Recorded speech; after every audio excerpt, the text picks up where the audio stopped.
Nunca lo vi venir. La llamada telefónica llegó en una mañana normal de sábado. Todo en ese día se sentía normal, engañosamente normal. Todavía tenía el sabor del café persistiendo en mi boca y algunas notas adhesivas se aferraban obstinadamente a mi manga por haber estado apurada más temprano. Apenas me había acomodado en mi escritorio, lista para comenzar a trabajar, cuando la pantalla de mi teléfono se iluminó con un número desconocido. Casi no contesto, ¿quién responde llamadas desconocidas en estos días? Pero algo hizo que mi dedo se deslizara por la pantalla. «Hola, ¿es Yolanda Rojas?», preguntó una voz tranquila. «Sí», respondí, sin saber cómo esa simple confirmación destrozaría mi mundo. «Soy Daniel, llamo del Banco Nacional Liberty», continuó. «Nos estamos comunicando con usted sobre su saldo hipotecario de 640,000 pesos». Mi cuerpo se puso rígido. El ritmo pacífico de la mañana se evaporó instantáneamente. «Disculpe», dije, más brusca de lo que pretendía. «Yo no tengo una hipoteca. Debe estar llamando a la persona equivocada». Hubo un breve silencio al otro lado, el tipo de silencio que se establece cuando verdades incómodas flotan en el aire. «Señora, el archivo que estamos revisando tiene su nombre completo, fecha de nacimiento y número de seguro social. Usted figura como la prestataria principal.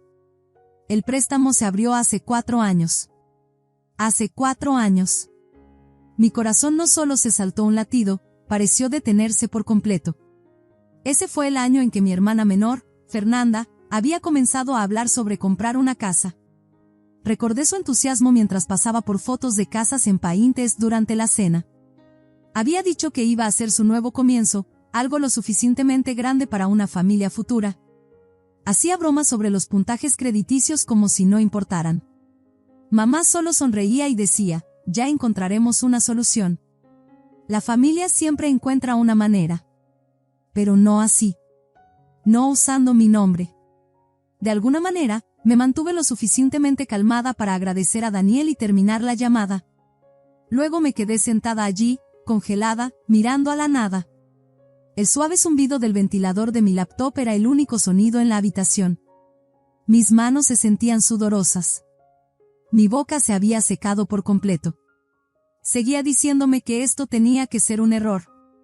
Tal vez era un pequeño equívoco. Una persona diferente con el mismo nombre. Quizás alguien confundió los archivos. Pero en el fondo, sabía la verdad.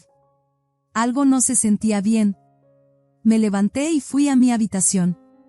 Abrí el cajón junto a mi cama y comencé a buscar. Saqué viejos recibos de pago, tarjetas de felicitación y facturas hasta que encontré lo que estaba buscando, un sobre del Banco Nacional Liberty. Era solo un folleto, una de esas cartas aburridas que había dejado a un lado meses atrás sin leer. En ese entonces, parecía correo basura. Pero ahora, mirándolo, me di cuenta de que podría haber sido una advertencia, una señal que no capté. Todo comenzó a encajar, y mi pecho se sentía pesado con la verdad que no quería admitir. Alguien cercano a mí había usado mi nombre para sacar un préstamo, y yo era quien tenía que lidiar con ello. Me senté en el suelo de mi apartamento, rodeada de sobres abiertos, papeles viejos y hojas dispersas.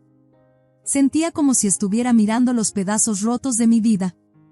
Yo no era dueña de una casa. No tenía un préstamo para auto. Nunca compartí cuentas con nadie. Mantenía mis finanzas simples a propósito.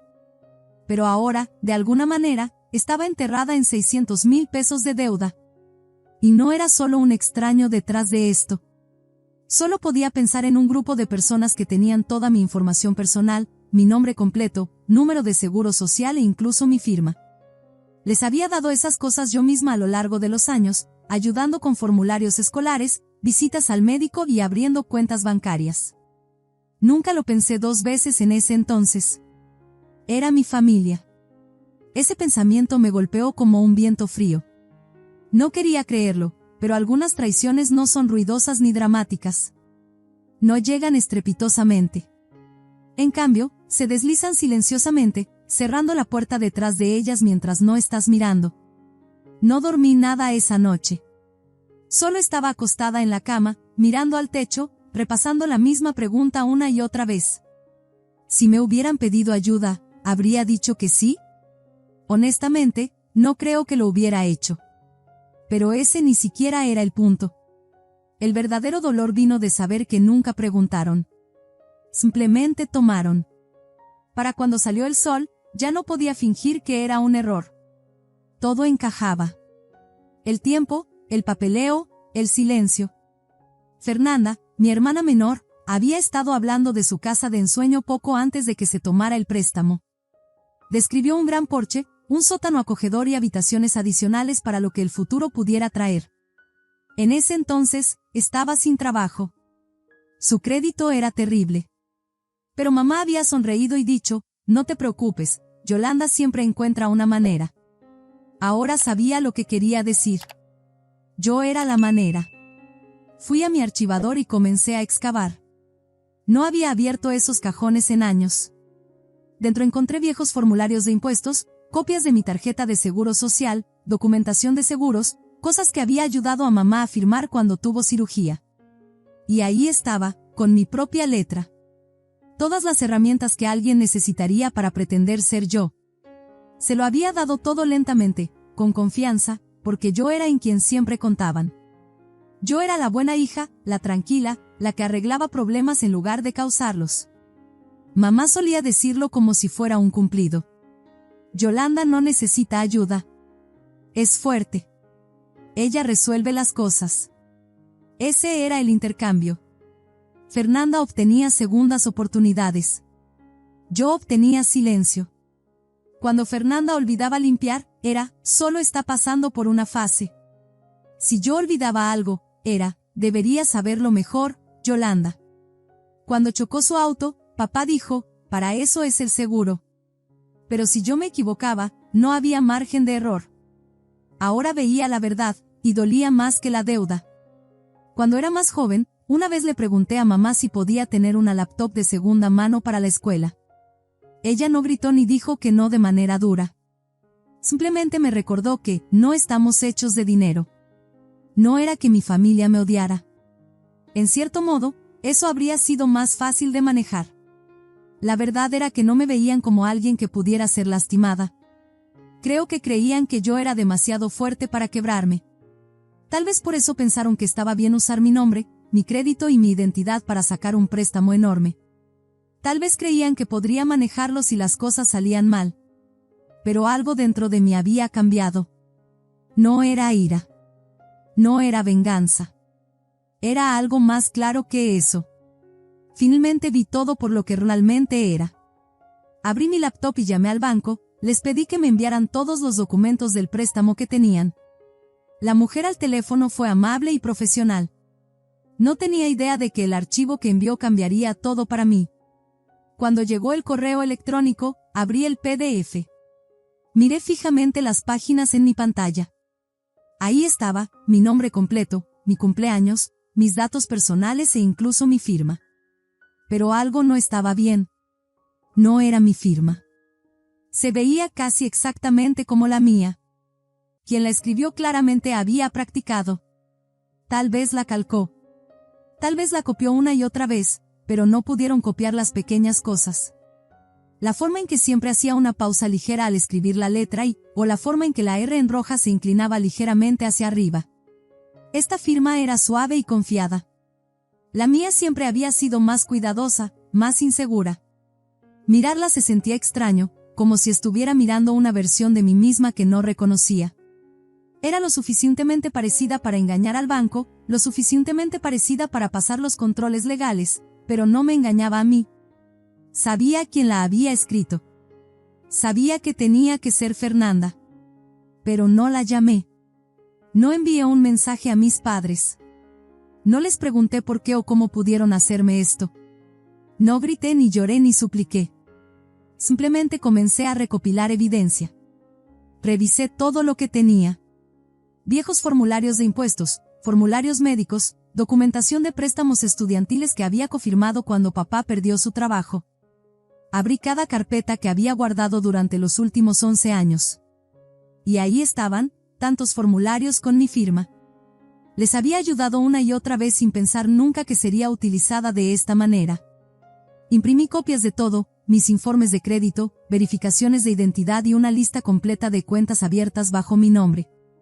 Nunca había sido propietaria de una casa, pero ahí estaba, un contrato de hipoteca completo del Banco Nacional Liberty con mi nombre, firmado, notarizado, legalmente vinculante, todo hecho a mis espaldas.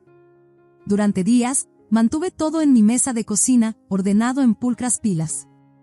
Era mi vida en papel, robada, utilizada y ahora finalmente mía para recuperar. En el trabajo, mi mente no estaba enfocada. Estaba funcionando mecánicamente, pero por dentro me estaba desmoronando. Mi amiga Elena notó que algo andaba mal. Durante el almuerzo, había estado mirando la pared demasiado tiempo, sin escuchar nada a mi alrededor. Gentilmente me llevó aparte y dijo, «Parece que estás conteniendo la respiración». Esa simple frase me golpeó fuerte. Ella vio lo que estaba tratando de ocultar. Por alguna razón, le conté todo. Tal vez porque era una de las pocas personas en mi vida que alguna vez preguntó cómo estaba y realmente quería saber la respuesta. No me dijo que todo estaría bien. No trató de arreglarlo con palabras vacías. En cambio, sacó su teléfono, encontró un número y me lo entregó. «Llama a este tipo», dijo. «Es inteligente y no se asusta con líos familiares complicados». Así es como conocí al señor Cervantes. Era mayor, tal vez exmilitar, con un rostro serio y una voz tranquila que no desperdiciaba palabras. Nos reunimos en un pequeño café a unas cuadras de mi apartamento. Sin oficina elegante, sin recepción, solo un hombre, un bloc de notas y una taza de café negro. Le entregué los papeles que había reunido, prueba de lo que se había hecho en mi nombre. Los hojeó sin decir mucho, página por página. Cuando terminó, cerró la carpeta, me miró directamente y preguntó, «¿Entiendes lo que es esto, verdad?» «Creo que sí», dije en voz baja. «Esto es fraude y robo de identidad», dijo. «Como mínimo». Escuchar esas palabras en voz alta hizo que mi corazón se tensara. Asentí lentamente. «No quiero arruinar sus vidas», le dije. «Solo quiero que esto se arregle». «No estás arruinando la vida de nadie», respondió. «Estás recuperando lo que es tuyo». Luego me explicó cuidadosamente lo que había que hacer paso a paso. Presentar un informe policial. Escribir al banco. Recopilar más evidencia. Impugnar legalmente la hipoteca. Presentar cargos si fuera necesario. «No va a ser fácil», advirtió. «Y una vez que comiences, no hay vuelta atrás. Quemará cualquier puente que quede». Pensé en esa palabra, quemar, como si el puente entre nosotros todavía existiera. Como si no hubiera estado caminando sola por ese camino durante años. Más tarde esa noche, revisé una vieja caja que no había abierto desde que me mudé. Dentro, encontré una tarjeta de cumpleaños de mi mamá. Su letra era fácil de reconocer, redonda y fluida. La tarjeta decía, «Feliz 29 a nuestra Constante». No lo decimos lo suficiente, pero siempre ha sido nuestra roca, nuestro plan de respaldo. Somos tan afortunados de tenerte. Se suponía que debía sonar dulce.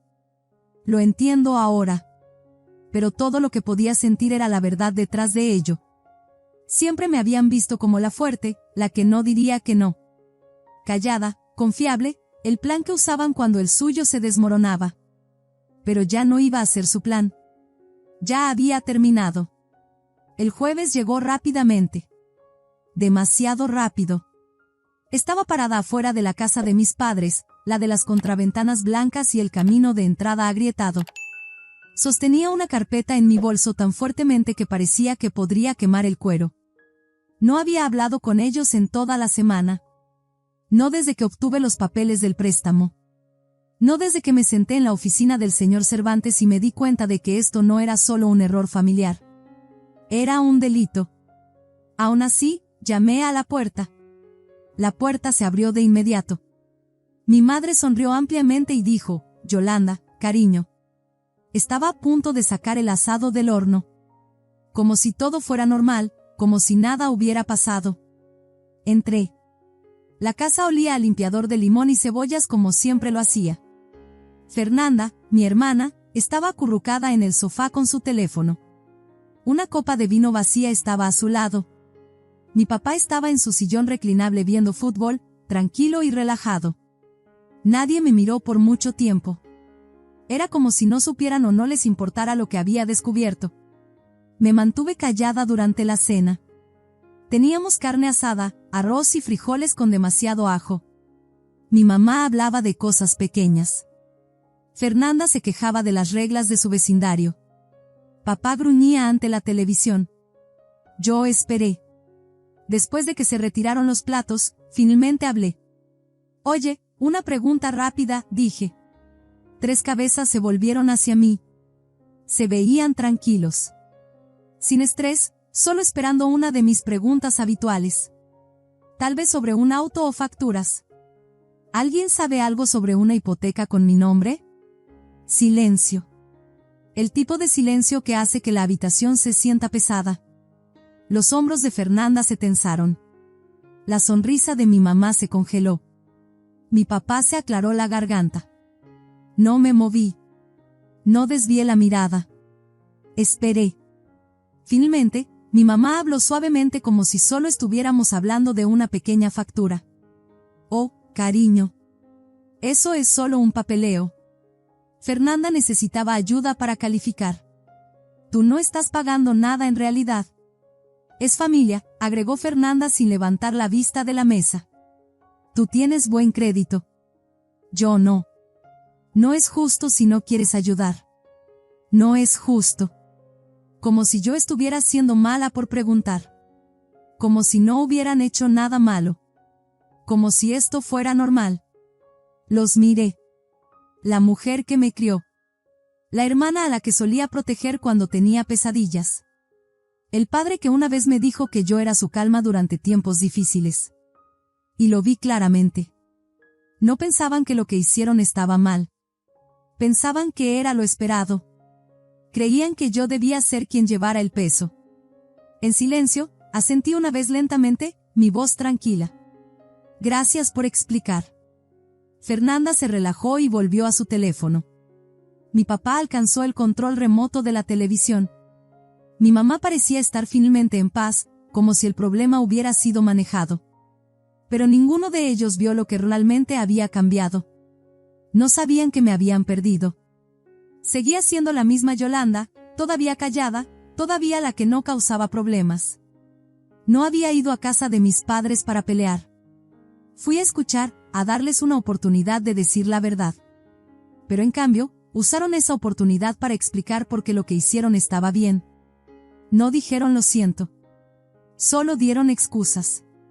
A la mañana siguiente, fui a la estación de policía y presenté un informe. El oficial que me ayudó parecía cansado, como si hubiera tratado con muchos problemas familiares antes. Fue amable pero cuidadoso.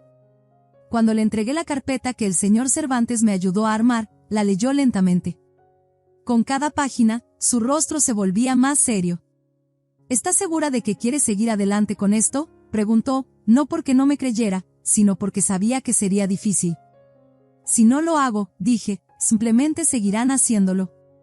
Asintió, selló los papeles y lo hizo oficial.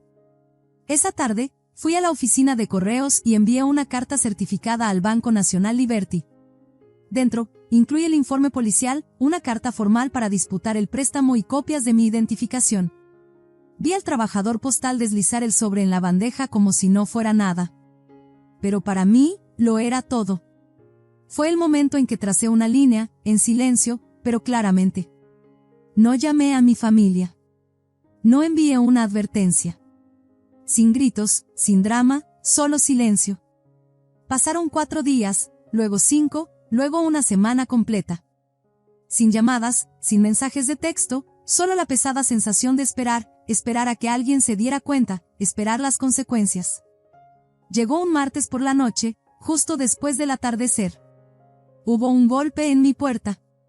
Miré por la mirilla y vi a mi madre parada allí con su mejor abrigo, su rostro tenso con una mezcla de ira y miedo.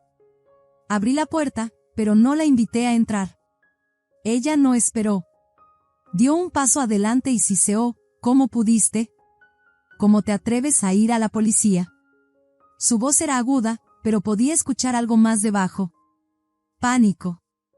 No miedo por mí, sino miedo de lo que podría suceder después. Miedo a ser atrapada. No dije nada. Confié en que serías comprensiva, dijo. Fernanda necesitaba ayuda. Se supone que la familia debe permanecer unida. No, dije en voz baja. La familia pregunta. No roba. Parpadeó, sorprendida por lo calmada que estaba. Has arruinado todo, espetó. ¿Siquiera sabes cómo nos hace ver esto? Casi me río. Pero no lo hice. No arruiné nada, dije. Solo dejé de fingir que no estaba ya roto. Abrió la boca como si quisiera discutir más, pero yo ya estaba cerrando la puerta. El pestillo se cerró con un sonido suave, pero para mí se sintió más fuerte que un grito. Esa noche, Fernanda me llamó 15 veces. Dejó 5 mensajes de voz, cada uno más enojado que el anterior. Los borré todos sin escuchar. Y a la mañana siguiente, finalmente me sentí libre. Me desperté con un correo electrónico del Banco Nacional Liberty. Hemos suspendido el préstamo hipotecario pendiente de una investigación más exhaustiva, decía. Había una disculpa formal adjunta. Ahora estaban investigando los registros notariales y los archivos de firmas. Mi puntaje crediticio todavía estaba dañado, pero algo finalmente había comenzado a cambiar. La verdad estaba siendo vista. Llamé al señor Cervantes. ¿Se lo están tomando en serio?, le dije. Generalmente lo hacen, respondió. Especialmente cuando no gritas y solo les muestras los hechos. Tenía razón. No había levantado la voz. No había suplicado a nadie que me creyera. Simplemente me quedé quieta y dejé que la verdad hablara por sí misma. Y de alguna manera eso fue suficiente. En las semanas que siguieron, el silencio de mi familia creció. No más mensajes de texto, no más invitaciones, no más mensajes diciendo que debería estar agradecida por la familia que tenía. No estaban tratando de arreglar nada. Solo extrañaban la antigua versión de mí. La que siempre decía que sí. Pero ella ya no estaba allí. En cambio, comencé a hacer cosas que había olvidado que disfrutaba. Caminaba al mercado de agricultores los fines de semana. Compraba flores para mi mesa de cocina. Leía libros sin revisar mi teléfono cada 6 minutos. No quería venganza. Solo quería espacio y paz. Y por primera vez, finalmente tenía ambos. Pasaron los meses. La primavera llegó lentamente. Los árboles comenzaron a florecer en suaves tonos rosados y amarillos. Se sentía como si el mundo estuviera listo para comenzar de nuevo, incluso si no estaba segura de estarlo yo. Mantuve las cosas simples. Respondí a los correos electrónicos del señor Cervantes. Firmé más documentos. Revisaba mi informe crediticio a menudo, como si fuera un informe meteorológico en el que aún no confiaba. El caso no estaba cerrado. El daño seguía ahí, pero algo dentro de mí se había calmado. Mis fines de semana se convirtieron en míos. Caminaba por senderos. Me uní a una clase de cerámica en el centro comunitario. Comencé a ser voluntaria en la biblioteca local todos los sábados. Nada grande, pero todo era mío. Horas que no pertenecían a nadie más. Una mañana, estaba parada detrás de mi pequeño puesto en una feria de arte local. Había llenado la mesa con tazas y cuencos que había hecho yo misma. No eran perfectos, pero eran honestos. Una mujer recogió una pequeña taza etiquetada como reclamación. Era un poco desigual, lisa en algunas partes, con baches en otras. Me miró y preguntó, ¿por qué la nombraste así? Di una pequeña sonrisa y me encogí de hombros. Porque no se suponía que existiera, dije. Pero existe. Ella también sonrió, pagó en efectivo y se alejó. Esa noche, me senté en mi balcón con una taza de té.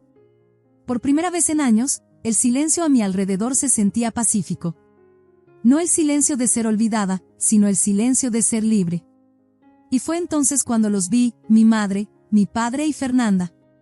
Estaban parados al borde del estacionamiento cerca de mi edificio. No cerca, no lejos, solo esperando. Como si no estuvieran seguros de si avanzar o alejarse. Y por una vez, no me moví. Recordé cómo el maquillaje de Fernanda estaba manchado. La camisa de mi papá estaba desordenada y sin meter. Mi mamá sostenía su bolso con fuerza como si fuera lo único a lo que podía aferrarse. Bajé las escaleras lentamente. No tenía prisa y no me estaba escondiendo. Cuando me vieron, se detuvieron. Yolanda, dijo mi mamá suavemente. Su voz tembló.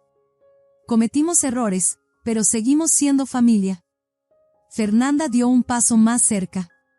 Solo necesito ayuda, solo por un tiempo. Por favor, no nos cierres la puerta. Pero ya no me sentía enojada. No quería gritar. Simplemente me sentía tranquila y silenciosa por dentro porque conocía la verdad. No estaban aquí porque me amaban. Estaban aquí porque me necesitaban de nuevo. Dejé mi bolso y miré a cada uno de ellos. Realmente miré. Espero, dije gentilmente, que algún día entiendan lo que significa una verdadera familia. Se quedaron en silencio. No es algo que puedas robar, continué. No es algo que puedas fingir o pedir solo cuando te conviene. Metí la mano en el bolsillo de mi abrigo y saqué un sobre manila. Dentro había una copia del falso documento hipotecario, el que tenía mi nombre y sus firmas. En la parte superior había un sello rojo que decía, anulado. Detrás de eso, también había colocado algo más, una vieja tarjeta de cumpleaños, la que decía, siempre ha sido nuestro plan de respaldo. Le entregué el sobre a mi mamá. Sus manos temblaron mientras lo tomaba. No estoy enojada, dije en voz baja. Ya no. Abrió la boca como si quisiera decir algo, pero no esperé. Por fin soy libre, dije. Y no voy a volver. Luego me di la vuelta y me alejé. Mis pasos en las escaleras se sentían más fuertes que cualquier discusión, más pesados que cualquier palabra que pudiera haber gritado. En la parte superior de las escaleras, me detuve por un segundo. El viento levantó el borde de mi abrigo. El sol comenzaba a ponerse, y largas sombras se extendían por el estacionamiento. Me susurré a mí misma, no a ellos, a veces, alejarse es lo más fuerte que puedes decir. Y lo decía en serio. Usaron mi nombre como si les perteneciera. Pero lo recuperé. No grité. No supliqué. Simplemente me fui. Y ese silencio, no podían ignorarlo. Si alguna vez te han tratado como el plan de respaldo, entenderás por qué nunca miré hacia atrás. Algunas verdades no se dicen para ser perdonadas, se dicen para que finalmente puedas ser libre. Si esta historia resuena contigo, por favor dale un pulgar arriba para que otros también puedan encontrarla. Y si sabes lo que es redescubrir tu valor después de una traición, no olvides comentar y suscribirte para ver más videos sobre cómo reclamar tu vida cuando aquellos que deberían protegerte se convierten en quienes te lastiman. A veces, los momentos más difíciles de nuestras vidas se convierten en los puntos de inflexión que nos llevan exactamente a donde necesitamos estar.